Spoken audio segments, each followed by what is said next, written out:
Hey, what's up? John Sonmez from SimpleProgrammer.com. So I got this question that's been upvoted quite a bit on my Trello board.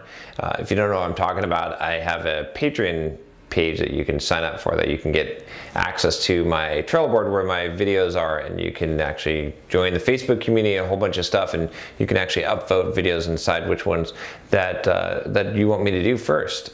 So this question is on how to find balance in a busy life. It's actually got 4 votes on here, so all of you want me to answer this, so I'm going to go ahead and answer it here.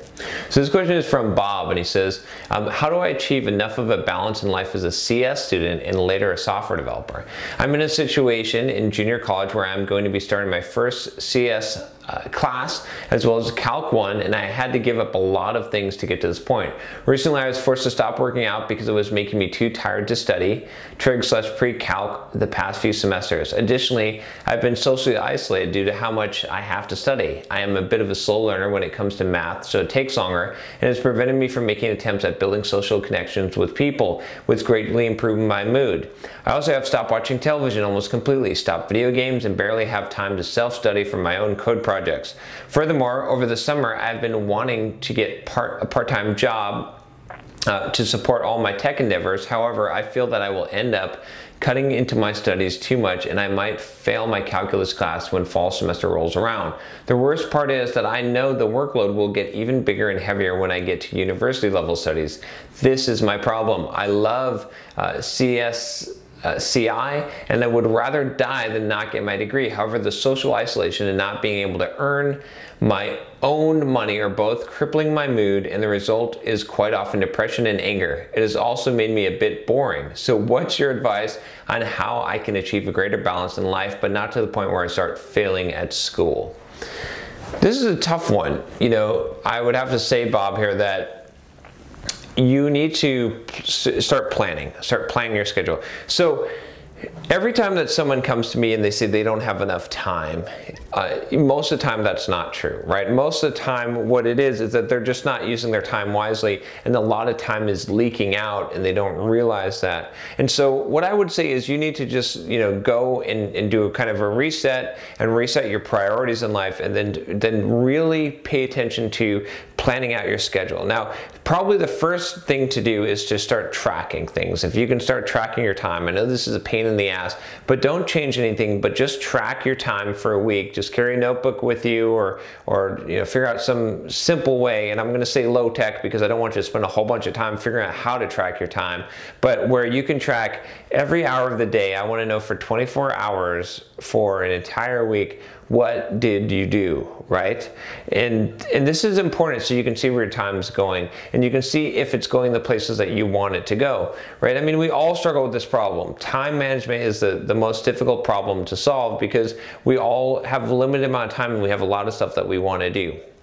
So do that, first of all. That's going to give you an idea. Then start planning out your time and your priorities, right? Obviously, school is really important to you and you want to pass these classes and do well at them. So that's great. So make sure that you have enough time. Figure out, you know, for every class that you're taking, right? Figure out how much study time that you need per week or per day, and set that aside. So fill those slots in first, right? I did this video on how I plan my week. You can check that out. That might actually help you to do a system like that. But one of the key things of that system is the fact that I'm putting in the priorities first and slotting them in place, right? So if you're gonna need to spend 2 hours a day studying and then so many hours a day going to class every day, slot that in and then see what time is left over, and then start slotting lower priority things into there. You'll probably find that you can actually put in a workout, that you can probably work out 3 times a week. You'll probably find that you can actually spend 1 night or 2 nights a week socializing with friends for a certain amount of time, or going out, right?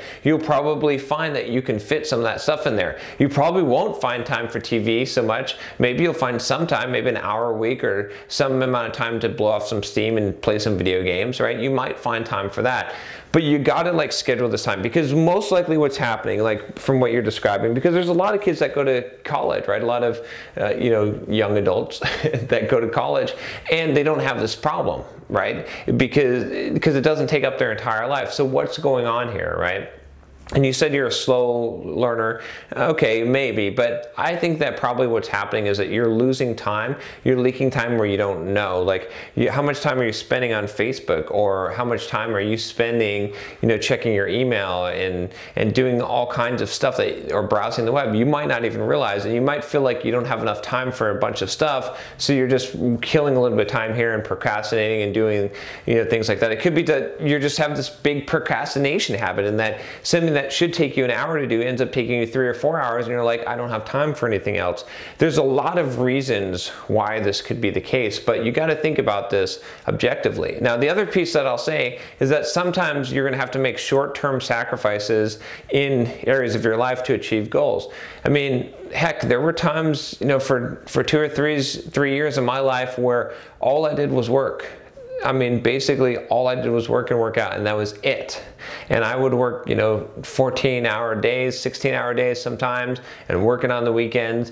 And because I wanted to get out of the rat race, I wanted to become financially independent and to become an entrepreneur and to work for myself. And it was worth the sacrifice for 2 to 3 years. It was painful, it was hard, but it was worth it. But I could see the end of the tunnel, and then I could see the reason why I was doing that. So yeah, so it's tough. I mean, you're not going to have a perfect balance when you're trying to shoot for your goals, but you don't always need to have a perfect balance. There can be times when you're focused on a thing and most of your energy is focused to that, and most of your time is focused to that, and then there's other times where you're focused on something else. In fact, I find that it's better to live your life that way, on a project base, rather than having balance all the time. I mean, the definition of balance, right? Here's a balanced life.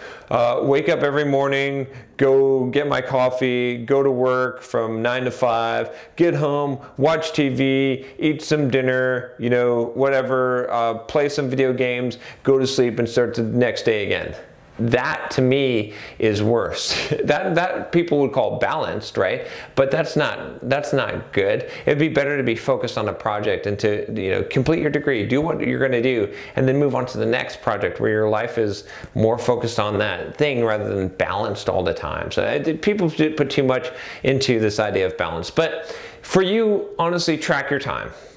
Figure out where it's going, because this doesn't make sense. This doesn't all add up. You should be able to, fit all this in. And like I said, fill in the slots. Put in school first, the stuff you have to do. Put in the studying. Figure out how much time you need to study, and spend just that amount of time. Don't overstudy. Don't overspend this time doing your studying and your homework, right? And then fill in the rest of the stuff. What's next? Highest priority is workouts, right? Put in 3 workouts.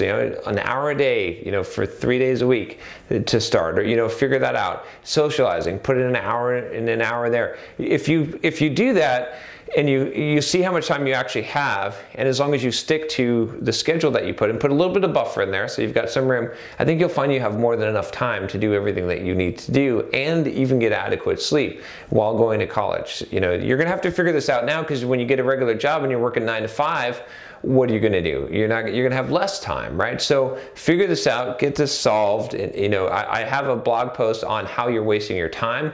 You can check out that. That would probably help you as well. And yeah. So anyway, I feel bad. I definitely can relate to this, and I think a lot of people are struggling with this. But if you want your time back, you have to go and do that. You have to track your time, and then you have to be conscientious with how you spend your time and how you're going to allocate your time. So anyway, that's all I got for this video. If you like this video, subscribe to the channel. Just click the subscribe button. You can definitely spend your time. You want to figure out a way to spend your time? Watch YouTube videos. There you go. No, but these could be useful to you if you allocate a specific amount of time, right, per day of learning from YouTube. That's a valuable amount of time if you allocate that. Just go ahead and click the subscribe button, and I'll talk to you next time. Take care.